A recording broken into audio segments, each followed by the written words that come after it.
अब बात कर लेते हैं यूक्रेन रूस विवाद की। यूक्रेन पर रूस और नेटो देशों की तनातनी लगातार जारी है।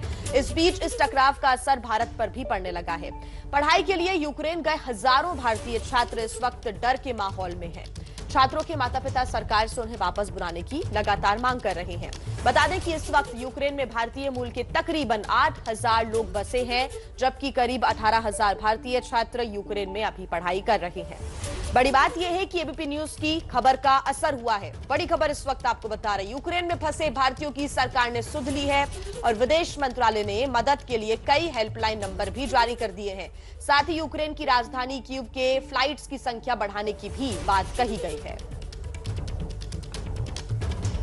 एक्चुअली यहाँ पे सिचुएशंस ऐसी हो गई हैं कि वॉर को लेके बहुत सारे टेंशंस क्रिएट हो गई हैं। हमारे पेरेंट्स बहुत ज़्यादा वरीड हैं कि जितनी जल्दी हो सके उतनी जल्दी वापस अपने घर आ जाएं। रूस की तरफ से भले ही सेना की कुछ टुकड़ियों को यूक्रेन की सीमा से वापस बुला दिया गया है, लेकिन इसका मतलब ये नहीं है कि युद्ध के हालात अब ठीक हो गए हैं।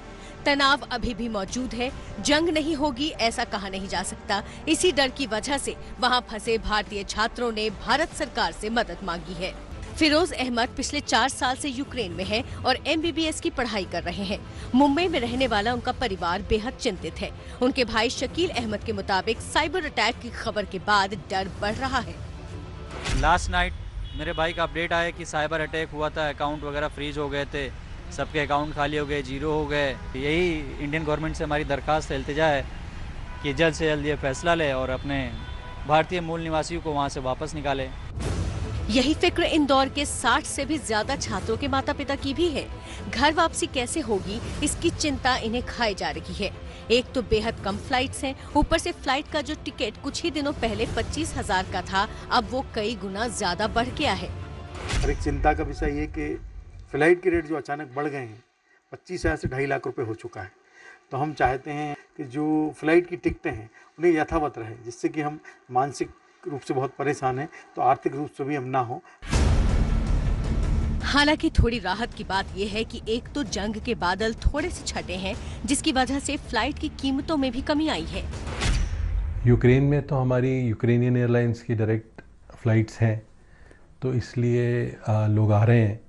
फेयर्स तो ऑब्वियसली बहुत हाई हो जाते हैं एकदम, क्योंकि डिमांड बहुत ज़्यादा हो जाती है। तो पहले आप समझ लीजिए जैसे कीव दिल्ली 25,000 रुपये की आती थी रफली, अब वो लाख रुपए तक की भी टिकट बिक रही है। रूस और यूक्रेन की जंग का असर वहां रह रहे भारतीयों और छात्रों पर तो पड़ेगा ही, कारोबार भी प्रभावित होगा। साल 2020-21 में यूक्रेन से भारत ने करीब 15,900 करोड़ रुपए मूल्य के सामान इंपोर्ट किए हैं। वहीं 2020-21 में भारत ने यूक्रेन को करीब 3,300 करोड़ रुपए मूल्य के सामान एक्सपोर्ट किए हैं। यानी पिछले साल भारत और यूक्रेन के बीच करीब 19,200 करोड़ रुपए का कारोबार हुआ है। जाहिर है अगर जंग हुई तो न सिर्फ वहां मौजूद भारतीयों की मुश्किलें बढ़ेंगी, बल्कि कारोबार पर भी गहरा असर होगा। भले ही तनाव थोड़ा कम हुआ है, लेकिन जंग के आसार अभी भी बने हुए हैं। बड़ी संख्या में जो भारतीय इस वक्त यूक्रेन में फंसे हुए हैं, उन तक मदद पहुंचाने के लिए भारत सरकार की तरफ से एक हेल्पलाइन नंबर भी जारी किया गया है, ताकि उनको जल्द से जल्द मदद पहुंचाई जा सके। देखिए 1800-11-8797 ये टोल फ्री नंबर है। 011-230-12113 ये नंबर जारी किया गया है। इसके अलावा फैक्स नंबर भी 11-230-88124 भी जारी किया गया है, जिस पर जो तमाम छात्र और भारतवासी यूक्रेन में फंसे हुए हैं वो अपनी जानकारी दे सकते हैं, ताकि उनको वक्त रहते निकाला जा सके। मोबाइल नंबर भी जारी किए गए हैं और मेल आईडी भी देखिए situation@mea.gov.in, council.kyiv.mea.gov.in ये ईमेल आईडीज भी जारी की गई हैं। और यूक्रेन में जो भारतीय फंसे हैं उनको सुरक्षित वहां से निकालने के लिए, क्योंकि जिस तरह के हालात यूक्रेन में बने हैं, भारतीयों में घबराहट है, डर है, और इसीलिए सरकार की तरफ से ये कदम उठाए गए हैं।